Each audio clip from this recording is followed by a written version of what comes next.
Emma and Liam were just two small children wandering barefoot down a quiet suburban street, unaware that their every step would expose the shocking secrets of the father who had failed to protect them. The morning started like any other in the quiet suburban neighborhood, with sunlight spilling across neatly trimmed lawns and the faint hum of cars along the streets. But on that seemingly ordinary Tuesday, something unusual caught the attention of a few early risers. Two small children were wandering down the sidewalk, barefoot and disheveled, their tiny hands brushing against overgrown grass and scattered leaves. Their clothes were mismatched, a haphazard combination of faded colors that hung loosely on their small frames. Something about them seemed off, as if they had been lost for hours, perhaps even longer. Neighbors watched from behind curtains and windows, puzzled and concerned. The children seemed unsure where to go, occasionally stopping in the middle of the street and glancing around with wide, frightened eyes. One neighbor, a retired teacher, immediately felt a sense of urgency. She recognized that children this young shouldn't be out alone, not wandering aimlessly through a quiet street where cars sometimes sped past without warning. She called the police, her voice tight with worry, describing the children's appearance and the direction they had been heading. Within minutes, patrol cars arrived, lights flashing as officers approached the children cautiously. The children flinched and stepped back, unsure whether to trust these strangers in uniform. Officers gently guided them to the curb and began asking questions, but the children were too small to provide coherent answers. Their speech was limited, broken by stutters and long pauses. They could not recall the name of their street or even the name of their parents. It was clear they had been separated from their home for some time, though how long remained a mystery. As the children were escorted to the police station for safety, officers coordinated a wider search. Patrols drove through the surrounding blocks, looking for signs of a home that might match descriptions from the children or the neighborhood. Door-to-door inquiries began, and soon neighbors were outside, some in pajamas, some clutching coffee mugs, offering what little information they had. But everyone seemed as puzzled as the officers. No one had noticed the children leave a home that morning. No one had seen a vehicle depart. It was as if the children had appeared out of nowhere. The scene at the station was both chaotic and tense. Social workers were called in to assess the children's immediate needs. They offered blankets, warm drinks, and food, but the children were hesitant, suspicious of anyone trying to help.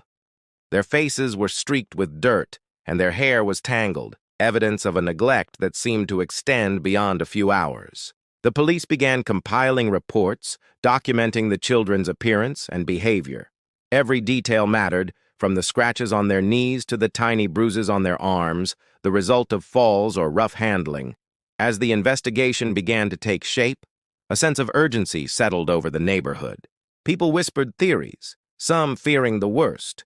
A few recalled seeing the father in the past, a solitary man who rarely interacted with others. Others remembered prior calls to authorities, complaints about noise or minor disturbances, but nothing that suggested the severity of the situation unfolding now. The children's sudden appearance was the first visible sign that something had been terribly wrong, and it sent a ripple of shock and concern through the quiet streets.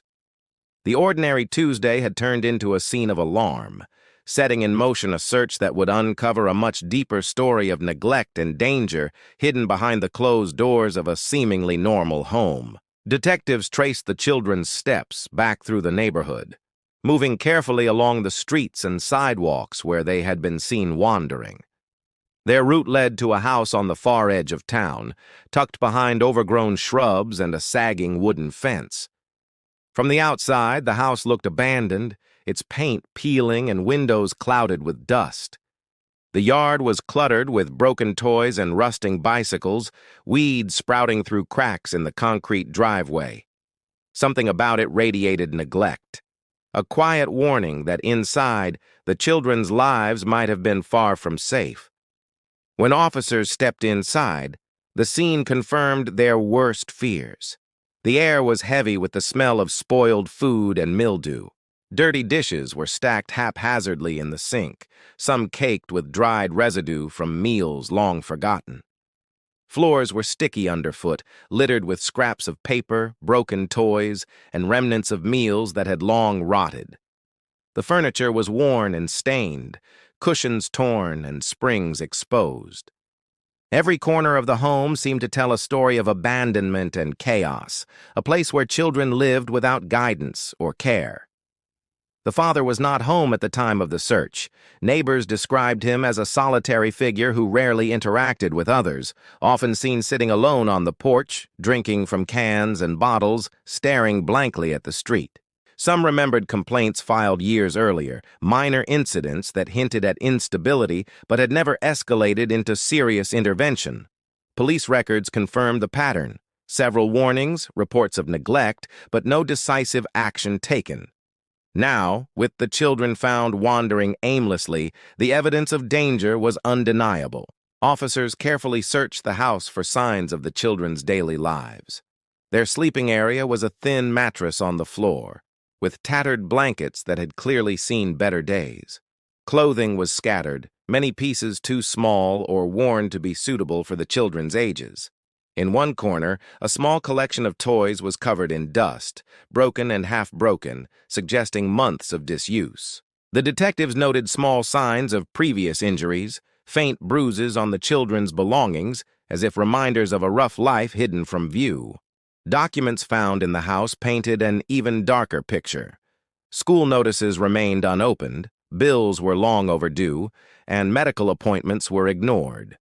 Invoices and letters piled on the kitchen counter suggested the family had lived in near total isolation, with no adult willing or able to provide the basic necessities. The home had become a trap, a place where children were left to fend for themselves, while the father remained absent or indifferent. The detectives realized the urgency of the situation. These children had been navigating a world without adult supervision, relying only on each other to survive. The neighborhood, until that moment, had been unaware of the true extent of the neglect. What appeared to be a quiet, ordinary street had concealed months, possibly years, of danger and deprivation. Every observation, every discarded object, told a story of a home that failed to nurture or protect.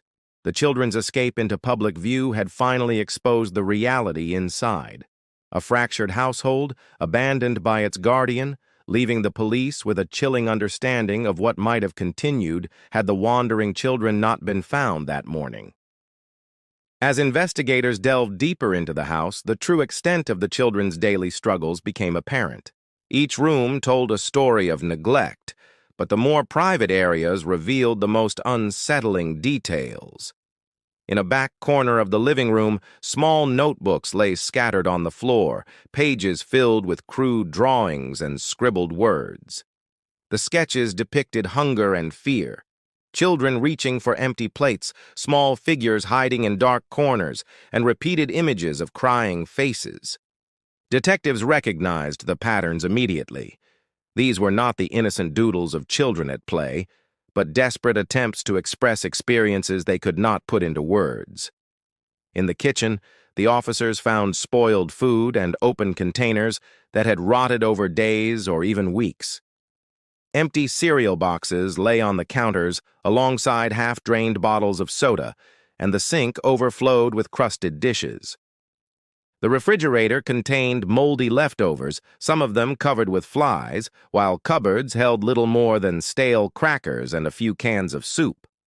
The children had been surviving on whatever they could find, often inadequate or unsafe, forced to rely on chance rather than a responsible caregiver.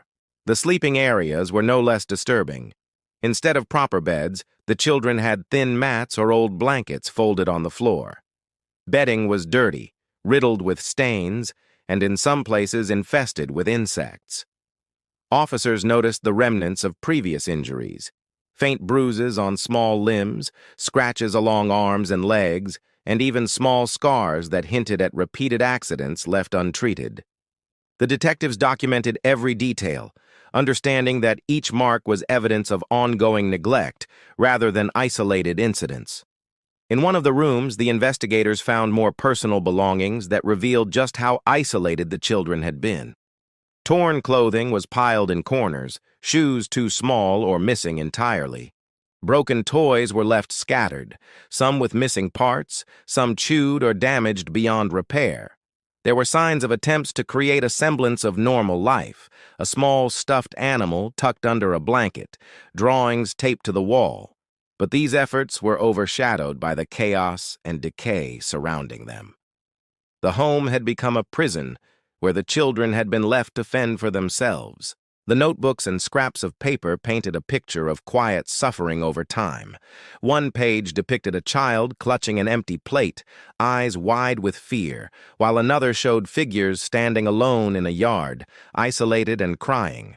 There were repeated images of doors locked or barred, small hands pressed against walls, and other drawings that suggested fear of confinement. It became clear that the children had been using art as a means of coping, attempting to communicate experiences that no one had been listening to.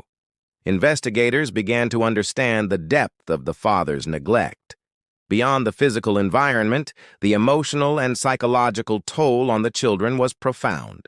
The signs of deprivation, the unsafe living conditions, and the lack of adult supervision painted a stark reality. These children had been abandoned within their own home. Every corner of the house, every object left behind, spoke of lives lived in isolation, hunger, and fear. The wandering that had first alerted the police was not a random escape, but a desperate attempt to find safety, to seek attention from the outside world when the person responsible for their care had failed them completely. Days after the children had been taken into protective care, the father reappeared, seemingly out of nowhere. His presence sent ripples through the neighborhood and the police investigation alike. He claimed ignorance of the children's wandering, insisting that they had merely gone out for a walk.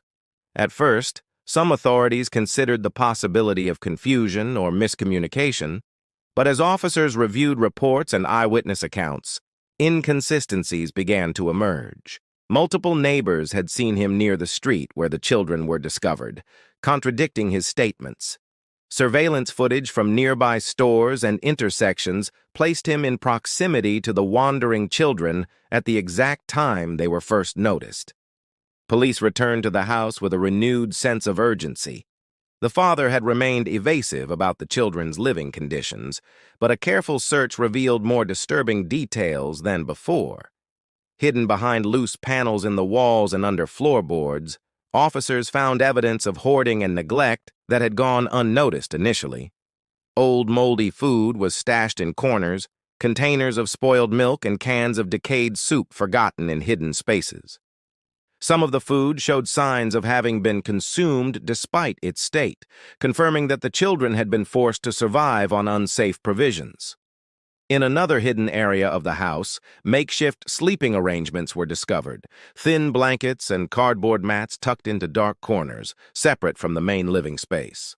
These were clearly intended for the children, but they were inadequate for warmth or comfort, leaving them exposed to cold floors and drafts.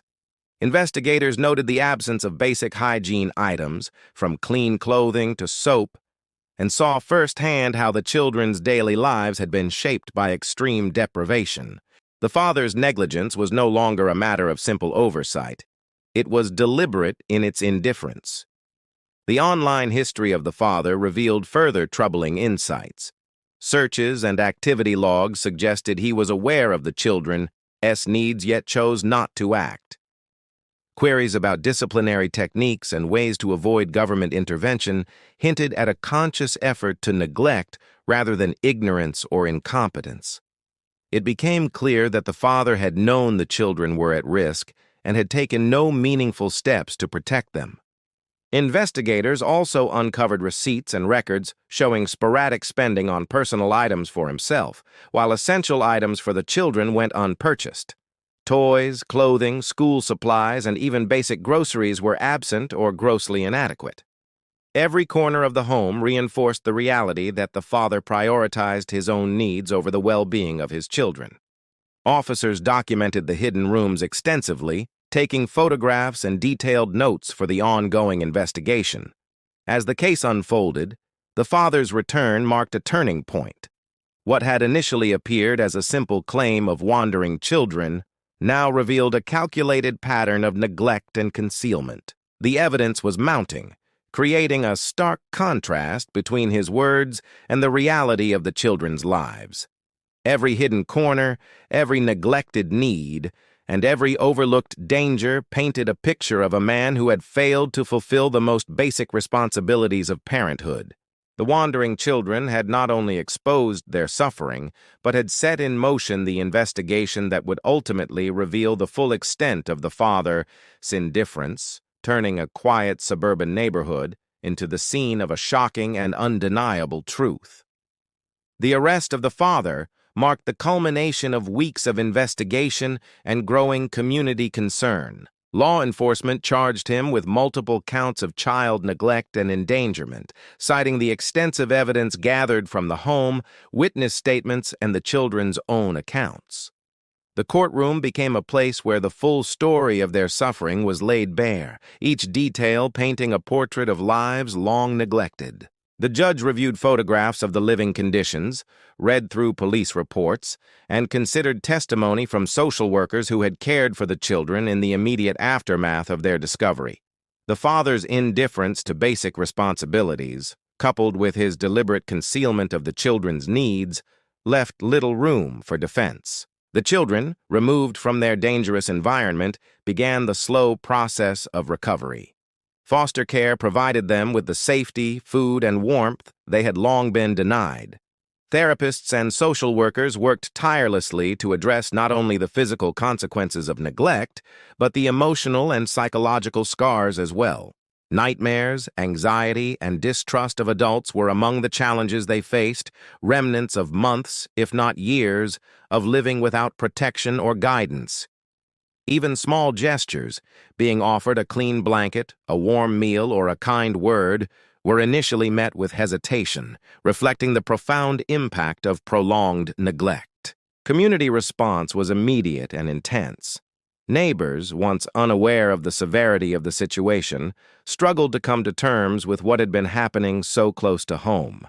Local organizations organized drives to support the children in foster care, providing clothes, school supplies, and personal items to help rebuild a sense of normalcy.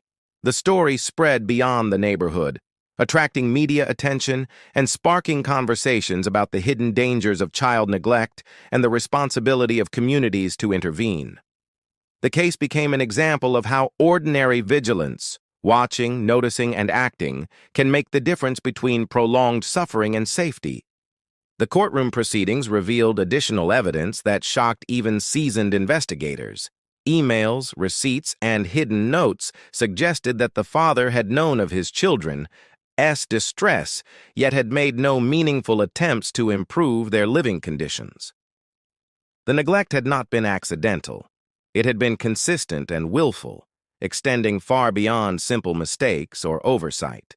The judge, weighing the overwhelming evidence, imposed a sentence that reflected the gravity of his actions and sent a clear message about accountability in cases of child endangerment. In the months following the case, the children gradually adjusted to their new lives. They attended school regularly for the first time without fear or neglect, forming bonds with teachers and peers that had previously been impossible. Counseling sessions helped them process trauma and build coping skills, slowly transforming their experiences from helplessness to resilience. The community, now vigilant and informed, took a renewed interest in child welfare, establishing channels to report concerns and monitor at-risk situations more effectively. The story of the wandering children, once a shocking incident on a quiet street, became a lasting reminder of the hidden struggles that can exist behind closed doors, and the importance of observation, intervention, and protection in safeguarding vulnerable lives.